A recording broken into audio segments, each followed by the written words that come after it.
Ivan, paano sisimulan ng ICI itong pagbawi sa nakaw na yaman ng mga sangkot sa flood control scandal? Aga, ayon kay Independent Commission for Infrastructure Chairperson Justice Andres Reyes, sa pamamagitan ng tulungan ng iba't ibang ahensya ng gobyerno, gagamitin nila ang lahat ng kanilang resources upang bumuo ng mga hakbang kung paano babawiin itong mga ninakaw na pera mula sa taong bayan. Sinimulan na ngayong araw ng ICI ang pagkipagpulong sa mga ahensya ng gobyerno para sa gagawing asset recovery sa mga nasasangkot sa flood control scandal. Kabilang rito ang 17 government agencies gaya ng Philippine Competition Commission, Anti-Money Laundering Council, Security and Exchange Commission, Bureau of Internal Revenue, Office of the Solicitor General, Civil Service Commission, Department of Justice, Commission on Audit, Insurance Commission, Civil Aviation Authority of the Philippines, Land Transportation Office, Maritime Industry Authority, Cybercrime Investigation and Coordinating Center at Department of Public Works and Highways.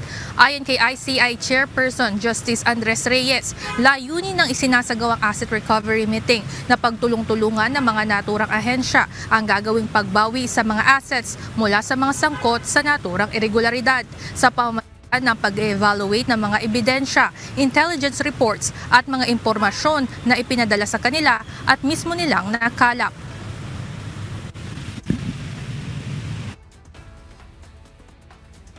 All those persons responsible for this may be prosecuted and jailed. But to completely heal our nation, justice is not enough.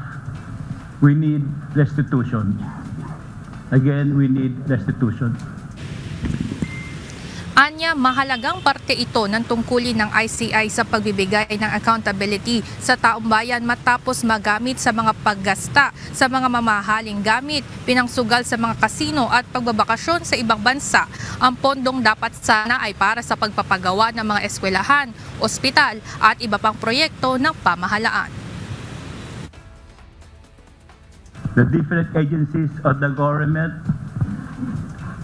are all here today to bind together our resources to go after and recover the assets of these criminals. That is our goal. These assets were purchased using public funds. They belong to the Filipino people. Samantala, kasama sa naturang meeting si DPWH Secretary Vince Dizon at naniniwala ito na bilyong-bilyong ari-arian at yaman ang maaaring makuha mula sa mga ito.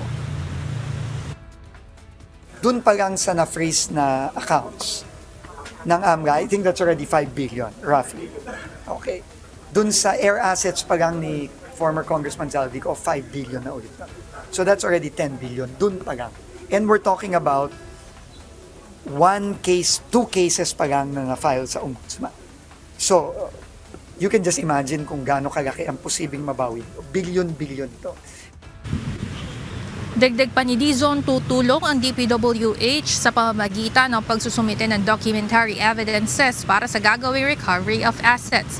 Anya, malinaw ang direksyon ng ICI at naniniwala itong mabilis ang magiging proseso ng gagawing pagbawi ng mga ari-arian, lalo na at mas madali ang usad ng civil cases kumpara sa mga criminal case.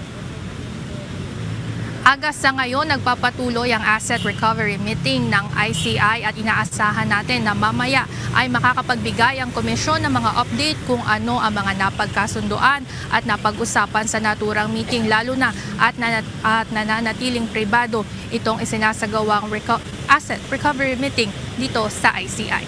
Yan muna ang update mula dito sa Taguig City. Balik sa inyo dyan, Aga. Maraming salamat, Ivan Alvarez.